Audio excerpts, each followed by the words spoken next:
terima kasih atas kesempatannya, Dokter Tarisa. Selamat malam juga kepada para hadirin sekalian. Saya izin share screen terlebih dahulu. Oke, sudah terlihat ya? Ya, oke. Sekali lagi perkenalkan ya, saya Dico Gunawijaya. Saya seorang spesialis saraf di Denpasar, Bali. Kebetulan juga saya seorang tutor di Bimbingan Belajar Ingenio Indonesia ya, yang menjadi provider webinar kali ini. Jadi, pertama-tama saya ucapkan terima kasih karena di malam minggu ini harusnya kita jalan-jalan ya, tapi di sini kita belajar bareng-bareng. Terutama mengenai nyeri dan kesemutan area lengan. Memang seperti Dokter Tarisa bilang tadi ya, nyeri dan kesemutan area lengan ini sering sekali ditemui sehari-hari ya, baik usia tua maupun usia muda. Dan lengan ini nggak cuma kita pakai untuk aktivitas dan olahraga. Ternyata lengan ini juga berguna untuk keseimbangan tubuh ya, tanpa kita sadari. Dan juga kalau lengan kita berasa nyeri dan kesemutan, pasti sudah malas ya beraktivitas ya, kemudian ada sulit tidur, macam-macam deh keluhannya. Oke, kita pendahuluan sedikit. Jadi lengan itu terdiri dari tiga struktur utama, ya. Oke, yang pertama itu adalah tulang dan sendi. Tulang tahu ya, bagian keras yang ada di dalam. Lalu ada sendi yang menghubungkan masing-masing tulang, biar tulangnya bisa leluasa bergerak. Yang kedua itu adalah otot dan tendon. Jadi otot itu yang warnanya merah ya, yang di sini itu dia akan menegang dan merilekskan diri ya. Jadi ya lengan kita akan bisa bergerak leluasa. Lalu ada struktur lain namanya tendon ya. Tendon ini adalah bagian otot ya. Kalau bisa dilihat di gambar itu yang warnanya putih. Sorry ya, saya zoom out dulu. Sorry, saya zoom in dulu. Ya, yang warnanya putih ini, dia fungsinya adalah untuk menyambungkan si otot yang warna merah ke tulang. Ya, anggaplah seperti perpanjangan otot. Jadi tanpa tendon ini juga otot nggak bisa menempel ke tulang kita. Untuk struktur yang ketiga itu adalah saraf. Ya, jadi saraf ini untuk lengan dia berasal dari saraf tulang belakang di area leher. Ya, memberikan cabang-cabang kecilnya. Dan tanpa saraf, otot itu tidak akan mendapat bahan makanan. Ya, jadi saraf ini sebenarnya ya akan menstimulasi otot untuk bisa menegang sehingga bisa bergerak sesuai dengan kemauan kita.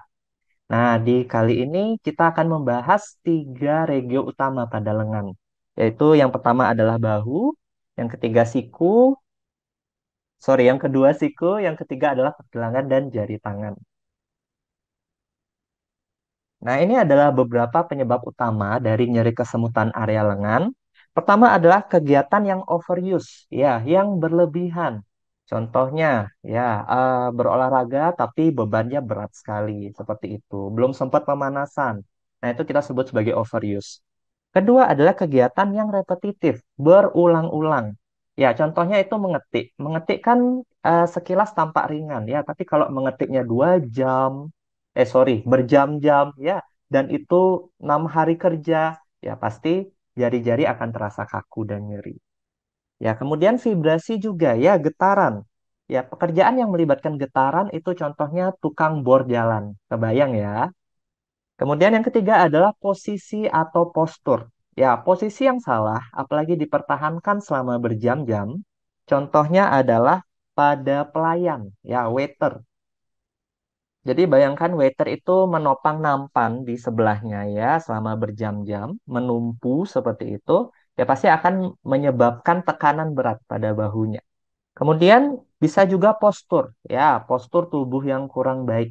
Dan postur ini tidak hanya kita bicarakan postur aktivitas ya, postur tidur pun bahkan bisa menyebabkan nyeri pada bahu.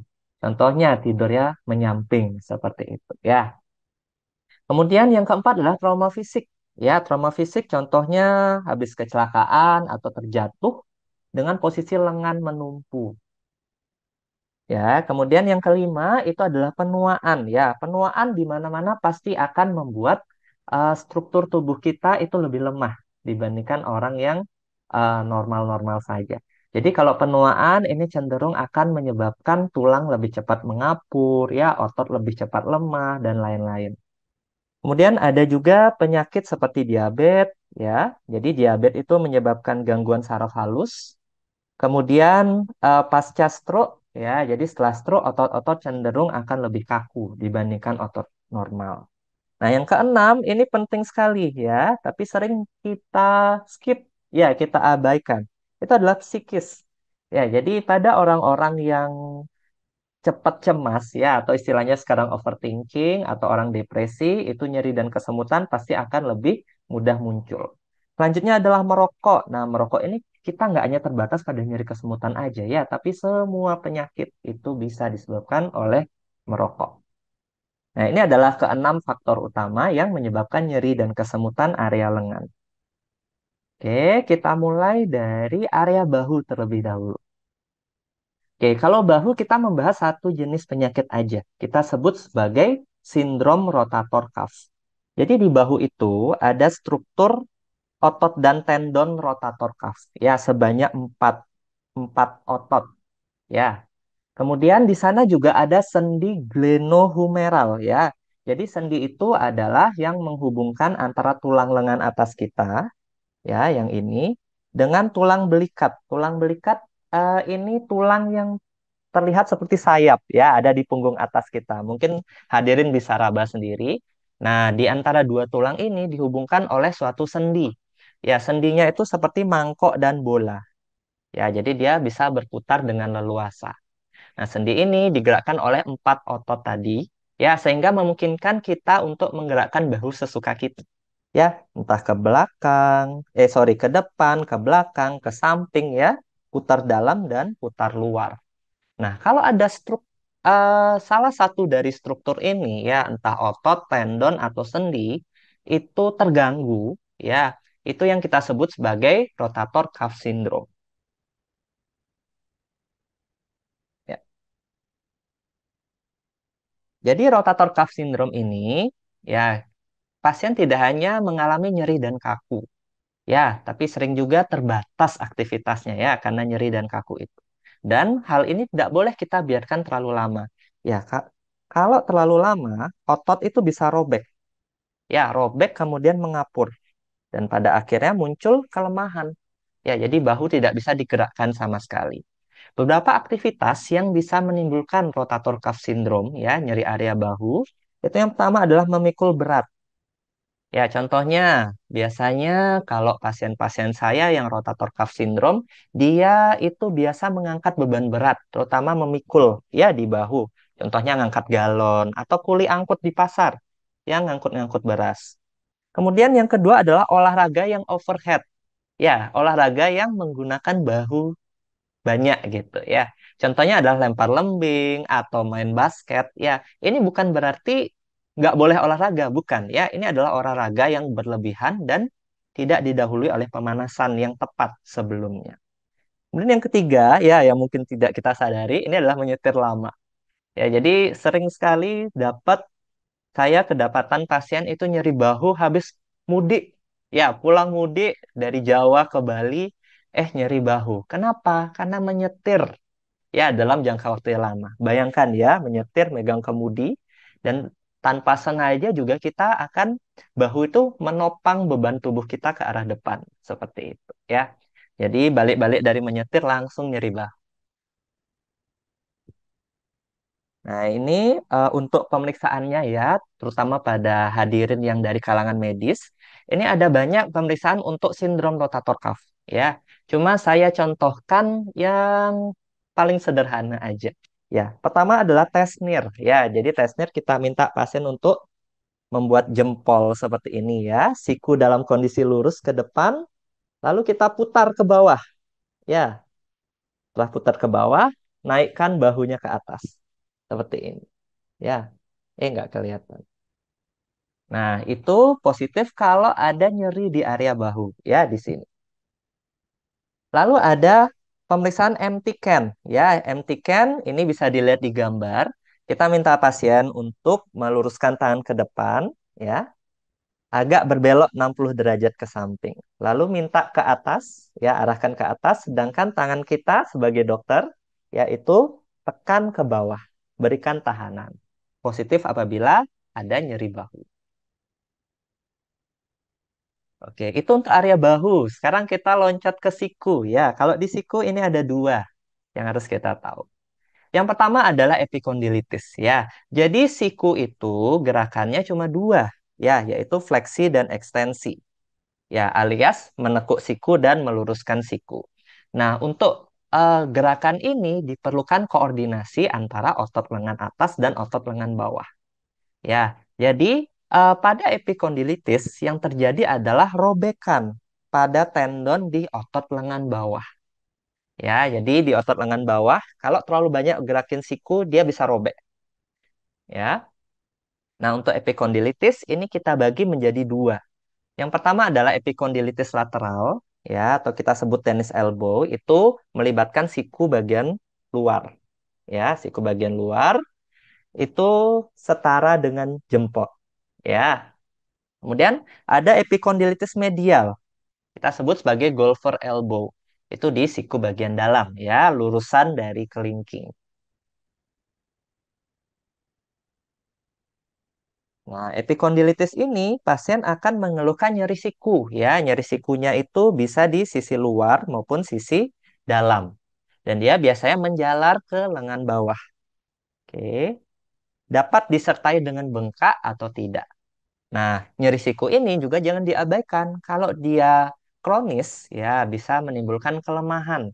Ya, kelemahan di otot-otot lengan bawah. Jadi, aktivitas yang beresiko menyebabkan epikondilitis pertama adalah olahraga. Nah, sama kayak tadi, cuma bedanya adalah ini olahraga yang mengayun.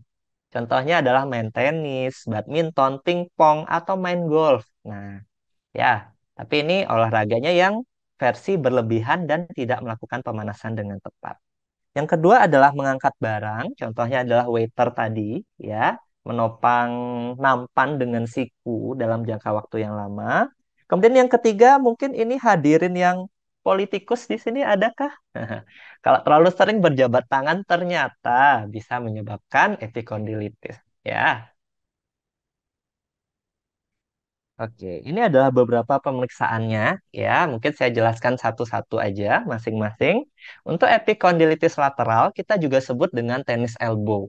Karena memang sering ketemu pada pemain tenis, ya.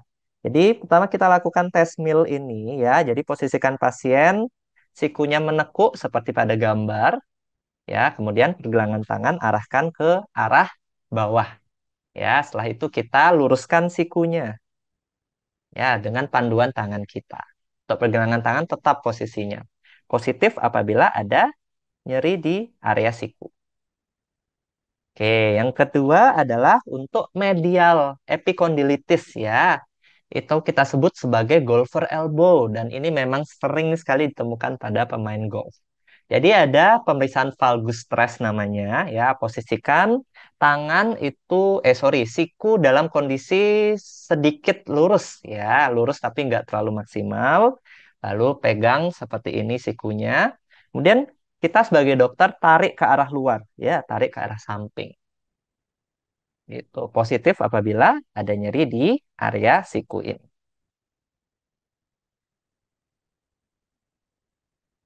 Nah, yang kedua untuk area siku adalah cubital tunnel syndrome.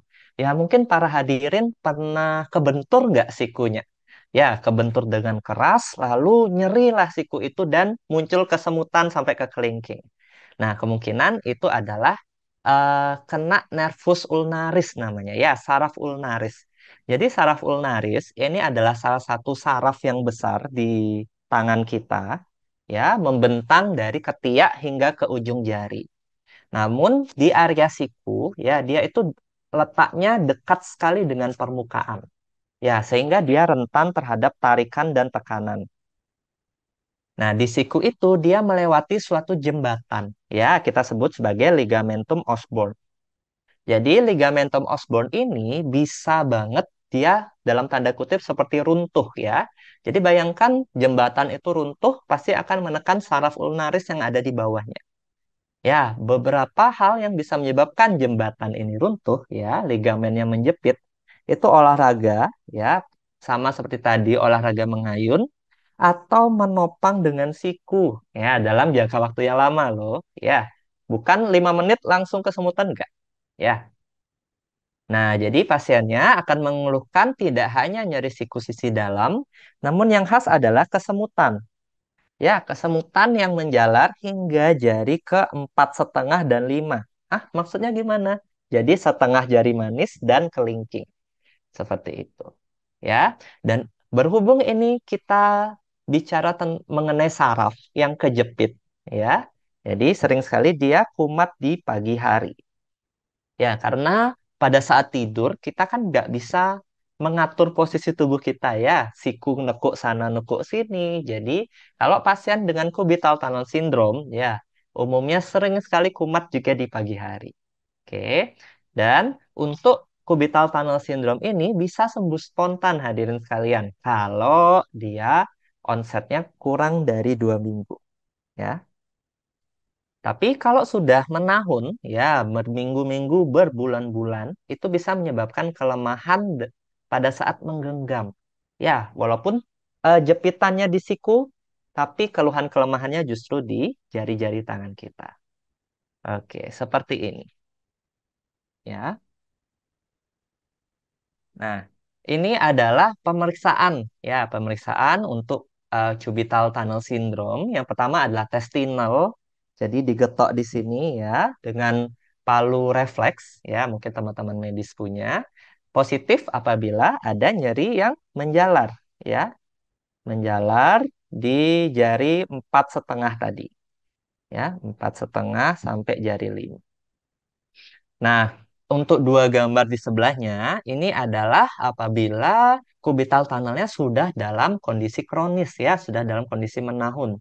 Artinya sarafnya lama terjepit sehingga otot-otot di bagian bawah ya, di bagian jari-jari nggak dapat supply. Pada pada akhirnya dia akan mengecil dan melemah. Oke, pertama kita bisa buktikan dari Froment test. Jadi kita tarik-tarikan kertas dengan pasien ya, seperti pada gambar. Nah, orang normal jempolnya akan tetap lurus. Orang dengan gangguan ya, jempolnya menekuk ya, seperti bukit. Nah, kelihatan ya, jempolnya membukit seperti itu. Lalu kita bisa lihat claw hand. Ya, jadi tangannya seperti ceker ya karena kelemahan otot-otot jari. Jadi jam kondisi istirahat tangannya seperti mencengkram begini. Ya, kalau sudah jatuh dalam claw hand itu artinya pasien pasti tidak bisa menggenggam. Oke. Kemudian ada juga Wartenberg sign ya. Jadi kelingkingnya ini otomatis dia keluar. Ya, nggak bisa nekuk ke dalam. Pada akhirnya pasien akan kesulitan memasukkan tangan ke saku celana. Seperti itu. Oke, area siku udah. Sekarang kita ke area pergelangan dan jari tangan. Oke, ini ada 3 ya. Yang pertama adalah carpal tunnel syndrome ya. Jadi gerakan tangan kita itu terdiri dari fleksi dan ekstensi. Ya, persis pada gambar yang saya lingkari ini. Nah, di pergelangan tangan kita itu ada saraf besar. Ya, kita sebut sebagai saraf medianus. Ini temannya saraf ulnaris yang tadi. Nah, saraf medianus ini ya melintas di bawah jembatan. Ya, jembatannya kita sebut sebagai ligamentum transversa.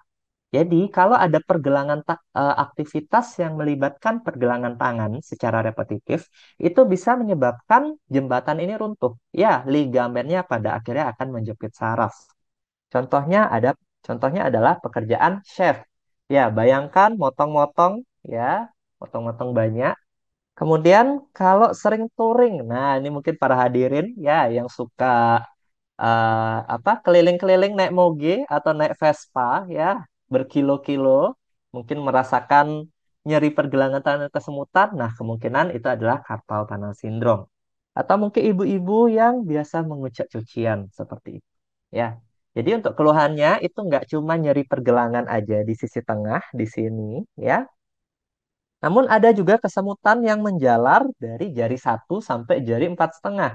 Ya, jadi kesemutan ada di jempol, telunjuk, jari tengah, dan setengah jari manis di sana. Ya, dan ini persis sama kayak kubital tunnel syndrome tadi, jadi sering sekali kumat di pagi hari. Ya, baru bangun tidur. Nah, kalau kondisinya udah kronis, ini bisa menyebabkan kelemahan pada jempol dan perubahan warna kulit. Jadi kulitnya akan lebih pucat dan lebih kering seperti itu. Nah, ini adalah beberapa pemeriksaannya. Yang pertama adalah testinal, ya. Jadi digetok di sini, di carpal tunnel tadi, ya, di ligamennya, akan muncul nyeri menjalar. Lalu tes valen, ya, yang di atas, ini seperti maaf-maafan pas lebaran, ya, tapi terbalik. Ya, positif apabila ada kesemutan di jari-jari. Ya. Nah, kalau flick test ini justru dikibaskan, keluhan akan membaik. Ya, bukan memburuk. Nah, ini untuk dua gambar di bawah, kalau sudah kondisinya kronis, akan muncul atrofi dari otot tenar. Ya, mungkin para hadirin bisa lihat yang dilingkari ini, ya, ini adalah otot tenar, otot di buah jempol yang harusnya kembung ternyata dia tepos. Ya, menjadi kempes gitu. Lalu ada lutein, ya. Jadi simpelnya adalah pasien tidak bisa menggenggam leher botol dengan bagus. Ya, atau kita minta membuat huruf O ini, ya, seperti video saya, tapi pasien tidak mampu membuat bulatan yang sempurna. Yang kedua adalah De Quervain tenosynovitis. Ya, ini adalah terkait gerakan jempol kita. Jadi untuk menggerakkan jempol diperlukan dua jenis tendon. Ya, ada namanya tendon APL dan tendon EPB namanya. Nah, bayangkan kalau terlalu sering menggerakkan jempol, otomatis kedua tendon ini akan bekerja lebih berat, ya. Dan tendon ini juga dilewati oleh suatu jembatan. Ya, kita sebut sebagai retinaculum extensor. Oke, nah kalau terlalu sering menggerakkan jempol, ya, jadi pembungkus dua tendon tadi akan bergesekan dengan retinaculum ini, menyebabkan dia meradang di sana. Ya, pada akhirnya akan muncul nyeri, ya, dan jempolnya kan terasa kaku. Bisa juga disertai dengan bengkak atau bunyi klik-klik, ya, pada saat menggerakkan jempol. Nah, biasanya aktivitas yang menyebabkan ini adalah memeras cucian, ya, scrolling HP, mungkin teman-teman yang suka belanja online, ya, ntar lagi 10-10 lagi scrolling-scrolling. Nah, kalau scrollingnya kebanyakan bisa loh bikin seperti ini, ya. Atau kegiatan seperti mencubit dan menggunting. Kemudian yang terakhir yang nggak kalah penting ini adalah mengasuh bayi. Ya, jadi saya sering sekali menerima pasien, ya, masih menyusui, ya, umumnya menyusui bayinya usia kurang dari 6 bulan, mengeluhkan Quervain ini. Ya, karena dia ibunya tersebut menggendong bayi. Ya, menggendong bayi itu pasti akan membuat tekanan lebih pada jempol. Ya, muncullah Quervain tenosynovitis. Nah, untuk pemeriksaannya, ya, ini adalah pemeriksaan Finkelstein yang pertama. Kita minta pasien membuat angka 4 seperti ini, ya, ditekuk jempolnya, lalu digenggam tangannya, ya, posisikan seperti ini, lalu diarahkan ke bawah, ya, ke arah kelingking. Positif apabila ada nyeri lokal di sini, ya, di area pangkal jempol. Nah, yang ketiga ini adalah trigger finger. Ya, jadi bayangkan hadirin sekalian lagi menarik pelatuk dari pistol, ya, pasti akan menggerakkan jari seperti ini. Sorry, kelihatan nggak jari saya? Ya, digerakkan seperti ini. Nah, untuk menggerakkan jari itu memerlukan suatu tendon yang panjang. Ya, tendon panjang itu membentang dari pergelangan tangan kita hingga ke ujung jari. Nah, tendon ini juga melewati suatu jembatan, ya. Dari tadi kita ngomong jembatan terus, ya. Ini kita sebut sebagai A1 pule. Nah, kalau terlalu sering menggerakkan jari, ya, dia akan bergesek dengan jembatan itu, menyebabkan benjolan. Ya, benjolan ini rasanya nyeri, ya, dan kadang berbunyi seperti klik, klik, klik, gitu. Dan pada akhirnya jari akan nyangkut, ya, seperti pada gambar yang ini, ya, gambar yang di bawah ini, jarinya nyangkut seperti itu. Ya, kadang bisa dibalikin sendiri, kadang nggak bisa dibalikin, ya. Dan kalau nggak bisa dibalikin, ini biasanya karena sudah kronis, ya, sudah berbulan-bulan nggak diobati dengan bagus. Dia biasanya sudah mengapur, ya. Jadi untuk trigger finger ini bisa melibatkan lebih dari sama dengan satu jari sekaligus. Bisa tangan kanan, bisa tangan kiri. Entah yang mana yang lebih aktif ya. Tapi paling sering itulah jari manis dan jari tengah. Ya, untuk kegiatan yang berisiko menyebabkan trigger finger itu adalah kegiatan mencengkram ya, seperti memeras es jeruk gitu ya. Atau mengetik. Nah, ini ya, kaum-kaum milenial sering sekali mengeluh trigger finger ya. Bisa juga karena scrolling HP. Ya, persis kayak di Quervine tadi. Oke, nah sekarang untuk kita sudah mengenali tadi ya, sekarang mengatasinya gimana?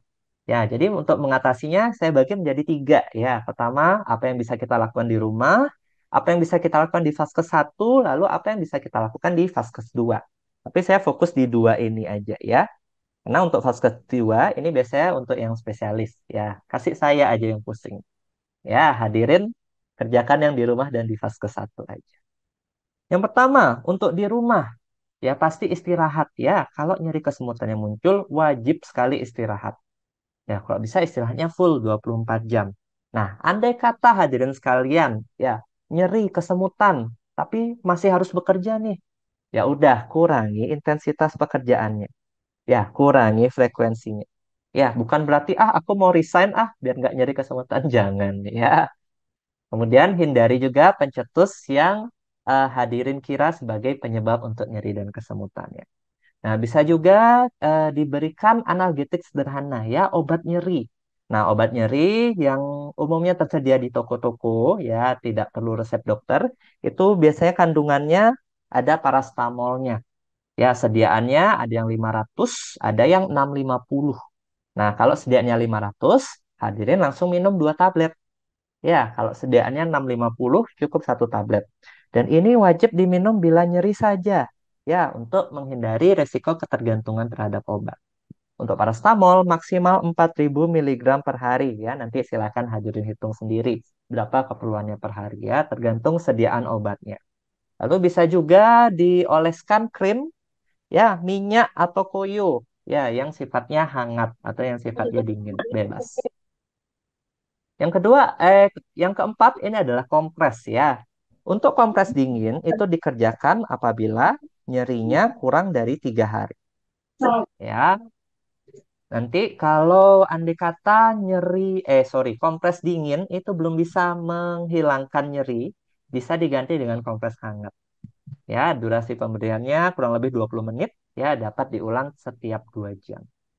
Lalu bisa dikerjakan rehabilitasi sederhana di rumah seperti ini. Ya, andai kata para hadirin punya nyeri di area bahu, bisa dilakukan pendulum exercise ya. Pada gambar pertama ini. Ya, jadi ya satu bahu yang tidak sakit menopang kursi, bahu yang sakit itu lakukan gerakan memutar. Ya, dan untuk rehabilitasi ini kerjakan pada saat nyerinya sudah mereda ya. Jangan pada saat lagi nyeri-nyerinya, rehabilitasi jangan ya. Dan yang kedua adalah shoulder stretch, jadi semacam peregangan. Ya, jadi gerakan bahu ke atas, ke bawah, atau ke belakang. Ya. Kemudian Dorlin. Nah, Dorlin ini seperti gerakan push up ya, cuma menggunakan pintu. Gitu. Nah, selanjutnya untuk nyeri area siku ya bisa digunakan gerakan wrist turn ya. Jadi posisikan siku menekuk ya, kemudian arahkan pergelangan tangan ke atas dan ke bawah secara bergantian. Atau bisa dengan alat bantu, contohnya dengan kaleng minuman. Ya, kemudian atau gerakan tekuk lurus siku seperti itu.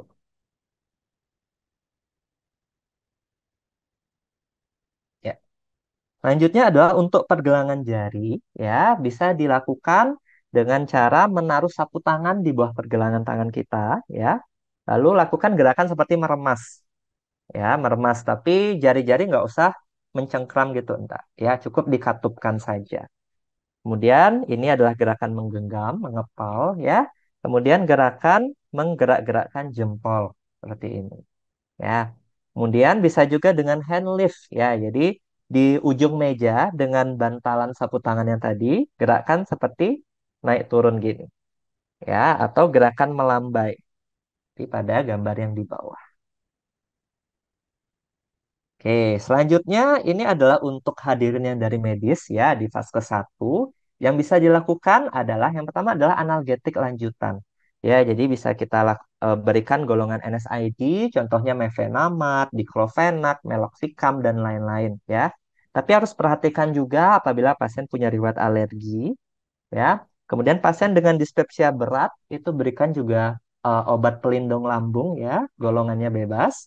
Kemudian hamil dan menyusui, ini hati-hati pemberian NSAID. Ya, karena yang aman hanya golongan parastamol saja. Oke. Lalu kerjakan imaging sederhana ya. Contohnya adalah X-ray. Apabila pasien ada riwayat trauma, terutama apabila terlihat ada jejas atau deformitas yang nyata. Ya, lakukan saja X-ray tidak apa-apa.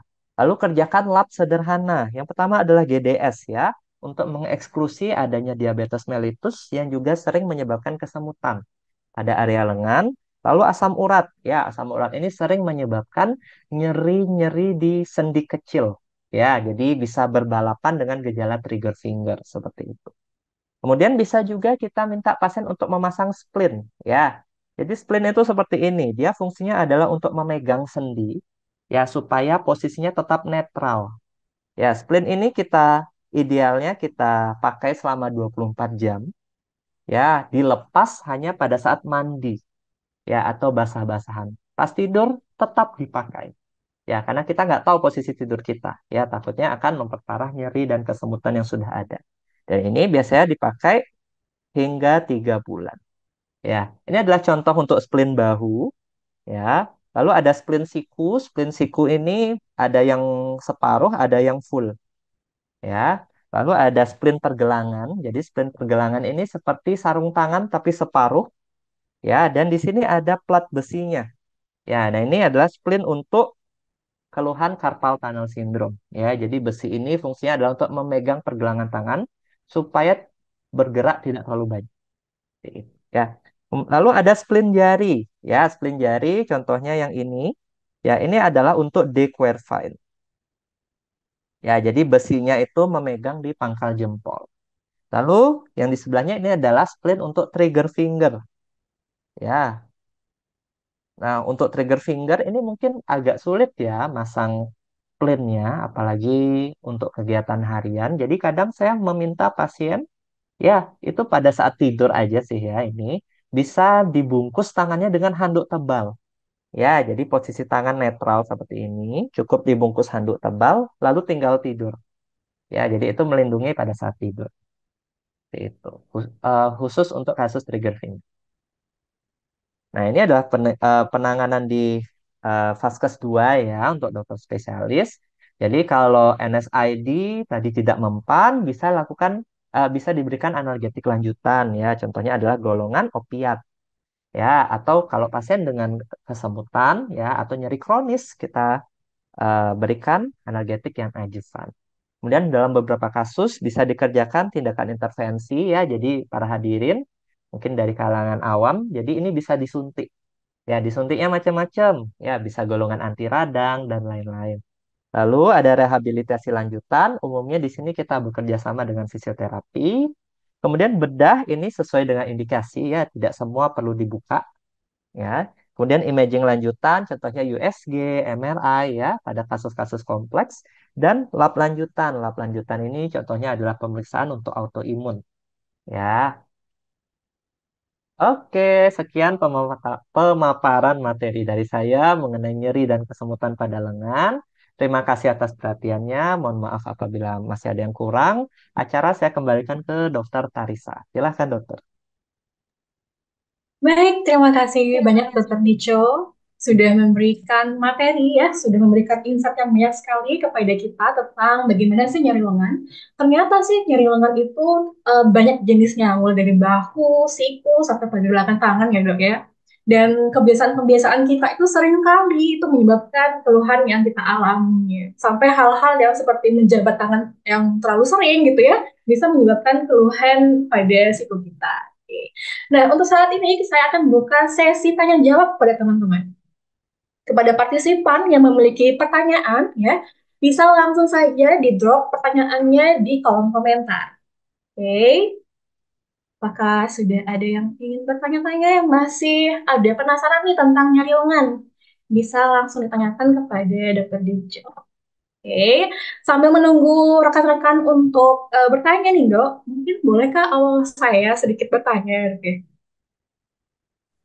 Ayo, silakan, Dokter Tarisa. Mungkin dokter saya ingin tanya yang pertama itu karena berkaitan dengan keluhan saraf dok. Apakah penggunaan suplemen atau vitamin tertentu yang spesifik pada saraf gitu ya, seperti vitamin B itu bisa mencegah atau meminimalisir keluhan nyeri yang kita alami? Mungkin seperti itu dokter. Oke, ya. Terima kasih ya, Dokter Tarisa. Jadi, memang zaman now ya itu hits sekali ya penggunaan vitamin dan suplemen, apalagi kita sudah memasuki zaman post-COVID ya, Dokter Tarisa ya. Jadi, memang ada vitamin, beberapa jenis vitamin yang bagus untuk saraf halus ya. Contohnya adalah vitamin B ya, terutama B12, itu bagus untuk kesehatan saraf ya. Tapi bukan berarti kita dengan meminum vitamin itu akan menghindarkan kita dari keluhan nyeri dan kesemutan, bukan. Ya. Jadi memang untuk keluhan nyeri kesemutan ini, itu sebenarnya faktor utamanya adalah aktivitas, Dokter Tarisa. Ya, jadi vitamin itu istilahnya hanya membantu ya. Istilahnya bukan berarti kita terhindar sama sekali, bukan. Ya. Kemudian kalau kita sudah terlanjur terkena nyeri kesemutan area lengan, ya, lalu kita berikan vitamin B saja, itu keluhan nyeri juga nggak akan berkurang. Seperti itu. Ya, tetap kita masukkan obat penahan nyeri seperti itu. Ya, jadi vitamin pada kasus yang sudah nyeri kesemutan itu hanya tambahan saja. Gitu, dokter. Baik, terima kasih Dokter Dijo. Mungkin sedikit, mungkin ada saran dok, kira-kira suplemen selain vitamin B itu apakah ada ya untuk saraf gitu, kira-kira yang bagus mungkin bisa kita konsumsi. Oke, untuk vitamin sih secara umum, ya sorry, untuk vitamin itu sebenarnya tidak ada yang mengkhusus ya, Dokter Tari saya. Maksud saya tadi kan saya bilang vitamin B12 itu fungsinya saraf. Ya, bukan berarti dia nggak berfungsi di tempat lain, bukan ya. Jadi untuk vitamin-vitamin itu sebenarnya nggak ada yang spesifik yang hanya untuk saraf aja gitu. Jadi kalau kita ngomongin vitamin jenis lain, vitamin D itu bisa ya. Jadi vitamin D itu dia kan fungsinya antioksidan. Ya, antioksidan juga pasti akan apa ya, menurunkan radang kalau andai kata radangnya sudah terjadi. Ya, kemudian ada juga kalsium ya. Kalsium itu kan bagus untuk tulang dan sendi. Ya, tadi seperti kita bahas, kan nyeri di bahu ya, terutama rotator cuff itu kan terkait juga dengan kelainan dari tulang dan sendi. Seperti itu sih dokter. Jadi kalau untuk vitamin sebenarnya bebas apa saja boleh diminum. Ya, tapi kalau mau khusus ke saraf, ya untuk saraf B12, untuk tulang sendi, vitamin D dan kalsium juga bisa. Ya, dan tidak menutup kemungkinan vitamin-vitamin lain juga ada perannya seperti itu. Iya, terima kasih Dokter Dijo.